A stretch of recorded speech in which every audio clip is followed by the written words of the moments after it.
Täna ma räägin sinuga siis, kuidas sinu mõttemustrid takistavad tervislikumat elu.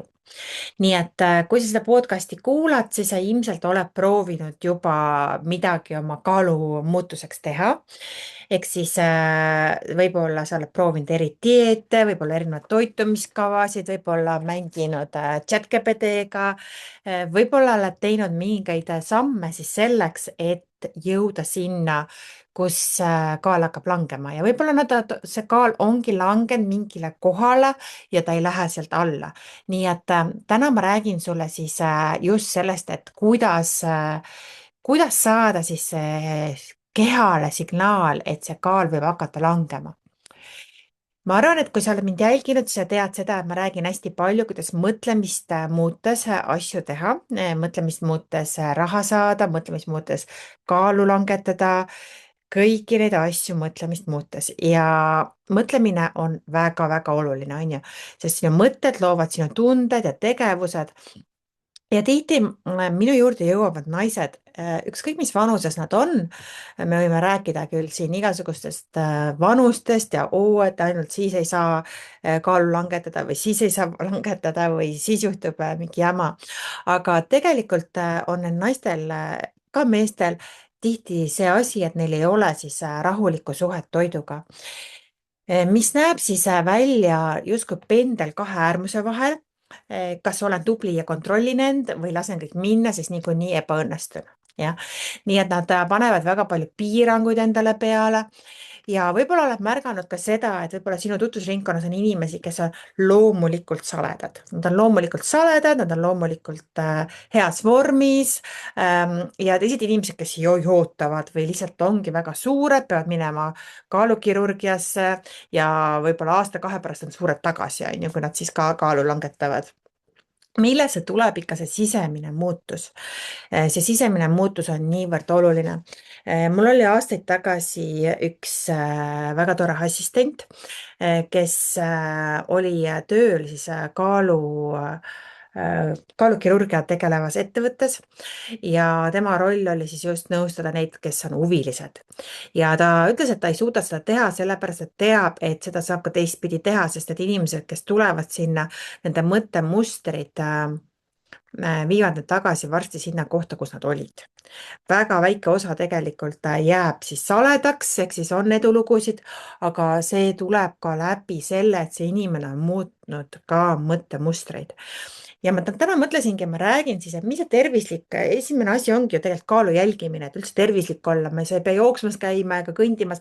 Lõppude lõpuks on vaja, et sa saaksid oma kehamassi indeksi korda, ehk siis sul oleks enesega rahulolev kehapilt, sa oled täpselt seal, kus sa olema pead, sa oled rõõmus ja õnnelik, on ju, aga see, kui inimesel kogu aeg see jootamine käib, et olen tubli ja teen seda, ma ei söö enam gluteeni, ma ei söö enam piima, ma ei söö enam liha, ma söön ainult väga eksklusiivseid toitaineid, on ju, mis on väga kallid ka, on ju, siis minu juurde jõuavad inimesed ja neil ongi võib-olla gluteenitalumatus, ongi piimatalumatus ja mina saan sulle öelda, et nende asjade taga on uskumused, on ju, et me ei ole meil on uskumused, mis aitavad ära võtta seda gluteeni mittetalumist, pähklite mittetalumist, õietolmu mittetalumist, kõigi need allergiate taga on mingi uskumus, mida sinu keha ja hing tahab sulle öelda, aga see inimene ei saa sellest aru. Need inimesed hakkavad, ilma et neil oleks mingit vajadust hakata gluteeni jälgima, hakkavad seda tegema ja piiravad oma elu nii palju erinevate asjadega ja teevad selle kõik väga-väga keeruliseks. Ja tegelikult on ju inimesi väga palju, kes ei tee seda ja ometi on saledad, et mis see saladus siis seal taga on? Ja väga palju on mu kliendid, kes tulevad, neil on enne söömist on ärevus, kalkuleerimine, söögi ajal on kiirus, nad söövad hästi ruttu ja katkestus oma kehast. Pärast söömist on süü või kahetsus ja päeva juhivad siis isud ja keelud, kogu aeg mõeldakse, mida järgmiselt süüakse, mitte selgus ja valik. Ja ka paljud edukad naised on kimpus insuliini resistentsusega ja mikspärast see on, sellepärast, et nad premeerivad ennast toiduga, nad saavad toidust energiat. Neil on sellised uskumused, mis ei ole kuidagi neile kasulikud. Ja dieedid tulevad ja lähevad, kaal kõigub, ma arvan, et sinagi oskad vähemalt 5 erinevat dieeti nimetada, mida sa oled teinud, on ju, või sa tead, et on olemas. Ja kogu see sisemine jutt on, ma ei suuda, ma ei tohi. Nüüd ja see tähendab seda, et su keha enam ei saada seda signaali, et nüüd piisab ja sa hakkad seda eirama, ehk siis sa isegi ei saa aru, millal see täiskõhutunne sul tekib. jah, ja rahu puudub, sest fookus on kogu aeg toidul, mitte aga elul endal. Mis siis aitab, on mõtete vahetamine, mitte rangem dieet. Kui muudad oma sisekõnet, ma ei suuda vormist, mina juhin oma meelt ja mu meel juhib minu keha, hakkab keha järgima juba uusi käske. On vaja siis taastada ühendus nälja ja täiskõhutundega. Söö siis, kui oled füüsiliselt näljane, lõpeta, kui oled mugavalt, kõht on täis ja kinnita iga päev uued sõnad ja pildid enda kohta sööjana. Just nii liigub suhe toiduga rahusse ja kaal hakkab allapoole minema, sest käitumist juhib mõtlemine ja mitte ajutine tahtejõud.